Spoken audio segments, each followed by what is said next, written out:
Good morning girls. आज home science में हम न्यू लेसन स्टार्ट कर रहे हैं और हमारे न्यू लेसन का नाम है खाद्य पदार्थ संग्रह। तो बच्चों, आज इस लेसन में हम जानेंगे कि खाद्य पदार्थ संग्रह का अर्थ क्या है, इसका महत्व क्या है, हम क्यों खाद्य पदार्थ संग्रह करते हैं, कौन कौन से पदार्थ हैं कौन कौन से ऐसे खाद्य पदार्थ हैं जिनका संग्रह किया जा सकता है और उन्हें कैसे सुरक्षित रखा जा सकता है। तो बच्चों, चलिए स्टार्ट करते हैं आज के इस वीडियो में। सबसे पहले हम जानेंगे आहार या भोज्य पदार्थ सामान्य परिचय। बच्चों, ऑक्सीजन और जल के बाद अगर हमारे लिए सबसे जरूरी कोई चीज है तो वो है भोज्य पदार्थ, खाना, भोजन, फूड। तो भोज्य पदार्थ के बिना हम जीवित नहीं रह सकते, क्योंकि जितने भी हम कार्य करते हैं तो उसके लिए जरूरत होती है ऊर्जा की, एनर्जी की। तो वो एनर्जी हमें मिलती है फूड से, खाने से, और ये एनर्जी कहलाती है हमारी कैलोरी। तो ये कैलोरी जो हमें काम करने के लिए चाहिए तो वो हमें भोजन से मिलती है। जिस तरह से एक मशीन होती है तो उसे चलने के लिए कोई भी एनर्जी चाहिए, जैसे इलेक्ट्रिक एनर्जी या फिर डीजल, पेट्रोल या कोई और एनर्जी चाहिए, उसी तरह से हमारा शरीर भी है। हमारे शरीर को भी अच्छी तरह से काम करने के लिए जरूरत है एनर्जी की, और वो एनर्जी हमें मिलती है भोजन से। तो भोजन इसलिए हमारे लिए जरूरी है। भोजन देखिए, प्राचीन काल से ही जो इंसान है, क्योंकि भोजन पे तो हमारी निर्भरता है ही, हम भोजन के बिना तो जिंदा रह ही नहीं सकते। लेकिन पहले क्या होता था कि भोजन को जैसे कच्चा खाया जाता था, जब ज्यादा ज्ञान नहीं था इंसान को तो वो जानवरों को मार के खा लेता था, या उसे कोई फल मिल जाते, कंदमूल मिल जाते तो उन्हें खा लेता था। लेकिन क्या हुआ कि जैसे जैसे टाइम पास हुआ तो थोड़ा सा उसको ज्ञान हुआ मनुष्य को, तो उसने अपने भोज्य पदार्थों को बदला, खाने के भोज्य पदार्थों को। जैसे उसे ज्ञान हुआ कि ये जो गेहूं, दाल, चावल, इस तरह की चीजें हैं तो इनको खाया जा सकता है पकाकर, बॉईल करके। तो उसने उन खाद्य पदार्थों को पहचाना। फिर उसके बाद उसे पता चला कि अरे ये तो इस तरह के भोज्य पदार्थ हैं जिन्हें संरक्षित भी किया जा सकता है। तो अब उसके बाद उसका क्या होता है कि उसको ज्ञान होता है, या फिर वो इन्वेंट करता है, पहिए का आविष्कार करता है आदि मानव। तो पहिए के आविष्कार से नई क्रांति आ जाती है, और ये नई क्रांति भोजन के रूप में भी आती है, क्योंकि जो पहिया था तो उससे पॉट बनाता है, जो मानव है वो पॉट बनाता है, और उस पॉट में फिर भोज्य पदार्थों को संरक्षित करके रखा जाता है। क्योंकि इन जो भोज्य पदार्थ हैं, जब मनुष्य इनको संग्रह करना सीख लेता है तो वो एक तरह से सभ्यता के नए युग में प्रवेश करता है। क्योंकि अब उसका उद्देश्य सिर्फ ये नहीं है कि वो सिर्फ भोजन ढूंढे, भोजन की तलाश में इधर उधर भटके, क्योंकि भोजन तो उसके पास ही है, उसने अपने पास ही घर पे रखा हुआ है पॉट में भर के। तो अब वो नई नई चीजें सोचता है। वो क्या करता है कि कला का विकास करता है, नई नई कलाएं वो सीखता है, धर्म का विकास करता है, संस्कृति का विकास करता है, तो वो सभ्यता का विकास करना शुरू कर देता है। और अगर भोज्य पदार्थ का संग्रह नहीं होता तो हमारी सभ्यता का भी उतना अच्छा विकास नहीं होता, क्योंकि मानव आज भी दर दर भटक रहा होता भोज्य पदार्थों को इकट्ठा करने के लिए। तो भोज्य पदार्थों के संग्रह से ही मानव सभ्यता का विकास हुआ। बच्चों, हम नेक्स्ट देखते हैं कि हमारे खाद्य पदार्थ और उनकी प्राप्ति के स्रोत क्या हैं। देखिए, हमारे जो खाद्य पदार्थ हैं वो तो दो स्रोत हैं उसके, दो तरह से हमें प्राप्त होता है। एक तो वनस्पति जन्य स्रोत होते हैं और एक जंतुजन्य स्रोत होते हैं। जो वनस्पति जन्य स्रोत होते हैं वो हमें वनस्पति से मिलते हैं, यानी ये हमें पेड़ पौधे और जो छोटे मोटे प्लांट होते हैं इस तरह से मिलते हैं। तो ये क्या होते हैं, जैसे हमारे फल हैं, हमारी सब्जियां हैं, दालें हैं, अनाज है, गेहूं, चावल, ये सारी चीजें जो हैं वो वनस्पति में आएंगी। तो ये वनस्पति जन्य स्रोत हैं। जंतुजन्य स्रोत वो होते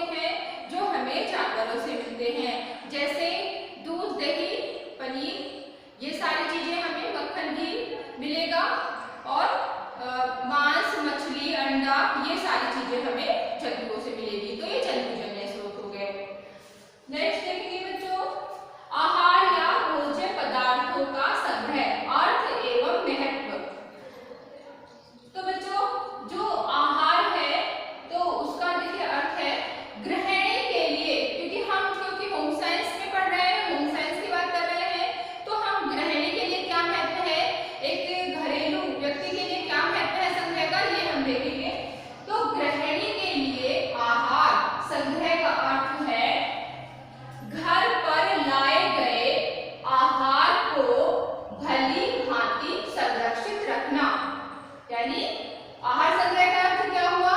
घर पर लाए गए भोज्य पदार्थ को भली भांति संरक्षित रखना ताकि वह किसी भी प्रकार से नष्ट न हो तथा व्यर्थ न जाए। तो भोज्य पदार्थ संग्रह का यही अर्थ है कि जो हम भोज्य पदार्थ घर पे ला रहे हैं तो वो संरक्षित रहे, वो व्यर्थ न जाए और वो खराब न हो।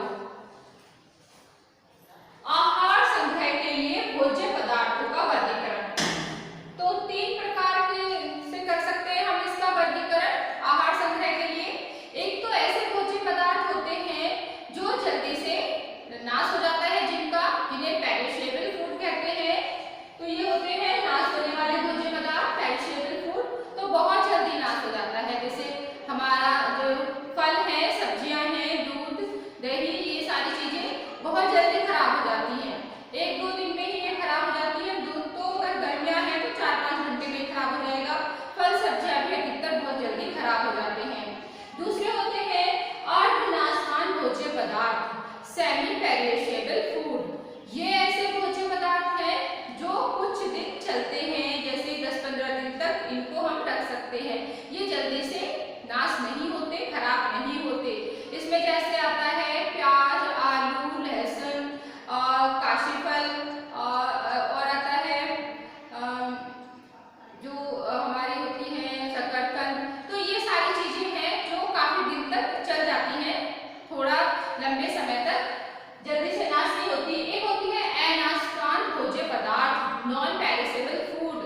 ये वो भोज्य पदार्थ होते हैं जो बहुत लंबे समय तक सुरक्षित बने रहते हैं अगर इनका सही तरह से संरक्षण किया जाए। इनमें सारी आ जाएंगी दालें, चावल, जितने भी प्रकार के अनाज हैं, गेहूं, जौ, बाजरा, इस तरह के सारे अनाज, चना वगैरह, ये सारी चीजें हमारी इसमें आ जाएंगी नॉन पेरिशेबल यानी अनाशवान भोज्य पदार्थों में। बच्चों अब देखेंगे हम कि जो एक-एक करके हम इनको देखते हैं कि किस तरह से हम इनका संग्रह कर सकते हैं। सबसे पहले शीघ्र नष्ट होने वाले भोज्य पदार्थों का संग्रह। तो 2 तरह से संग्रह कर सकते हैं हम। जो शीघ्र नाश हो जाते हैं भोज्य पदार्थ, जैसे मैंने बताया था कि दूध, दही और ये जो सारी चीजें हैं, जैसे मांस होता है, मछली होती है, वो भी, और फल सब्जियां बहुत जल्दी से नाश हो जाता है इनका। तो इनको हम कैसे सुरक्षित रख सकते हैं? तो कुछ चीजों को हम सुरक्षित रख सकते हैं जैसे ठंडी विधि द्वारा आहार संग्रह। तो इसमें अधिकतर घरों में रेफ्रिजरेटर का प्रयोग किया जाता है, फ्रिज का प्रयोग किया जाता है। तो इसमें अगर हम सब्जियां, फल और इस तरह के जैसे मांस, मछली, ये सारी चीजें रख दें तो ये कई दिनों तक सही बनी रहती हैं। दूध और दही भी इसमें तो कई दिनों तक ये सही बनी रहती है, खराब नहीं होती। एक है गर्म विधि द्वारा आहार संग्रह। तो और हाँ, इसमें जो रेफ्रिजरेटर नहीं है किसी के पास, तो अगर आप किसी मोटे कपड़े को गीला कर लें गर्मियों में या फिर सर्दियों में भी मोटे कपड़े को गीला कर ले और उसमें सब्जियों को और फलों को लपेट के रखा जाए तो उनकी नमी बनी रहती है, वो खराब नहीं होते। धो के और साफ करके उनके जीवाणु जो फ्री हो जाए तब वो नमी बनी रहती है। ये जो ठंडी विधि है वो इस प्रोसेस पे काम करती है कि जो कीटाणु है तो उनको जन्म को पैदा नहीं होने देती, नष्ट कर देती है। नेक्स्ट है हमारा गर्म विधि द्वारा। इस विधि द्वारा जैसे हम दूध को सुरक्षित रख सकते हैं कई दिनों तक भी, 3-4 दिन तक, लेकिन उसको कुछ समय पश्चात हमें बॉईल करते रहना पड़ेगा। उससे क्या होगा, जो जर्म्स है वो मर जाएंगे, नए जर्म्स पैदा नहीं होंगे, तो हमारे ये चीजें सुरक्षित बनी रहेंगी। और कुछ चीजें ऐसी हैं जैसे हम जैम, जेली या चटनी बनाते हैं तो इनको भी बहुत ज्यादा बॉईल किया जाता है, मुरब्बा बनाते हैं। तो बॉईल करने से ये क्या होता है कि ये जल्दी से खराब नहीं होते और इनमें लेकिन वाटर नहीं होना चाहिए, पानी नहीं होना चाहिए। जो हम जैम, जेली, मुरब्बा ये सारी चीजें बना रहे हैं तो ये भी बहुत दिनों तक चल जाते हैं गर्म विधि द्वारा। नेक्स्ट है हमारा अर्धनाशवान भोज्य पदार्थों का संग्रह। इनमें जैसे मैंने बताया था कि इनमें आते हैं लहसुन, प्याज, आलू, शकरकंद और काशीफल वगैरह। तो ये अर्धनाशवान यानी कि कम नाश होती है, जल्दी से नाश नहीं होता इनका। ये 8-10 दिन या कभी कभी तो 15 दिन, 20 दिन भी चल जाते हैं। तो इनका जो संरक्षण करना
ये सारी चीजें होती हैं। तो इन्हें कई विधियों से हम संरक्षित रख सकते हैं।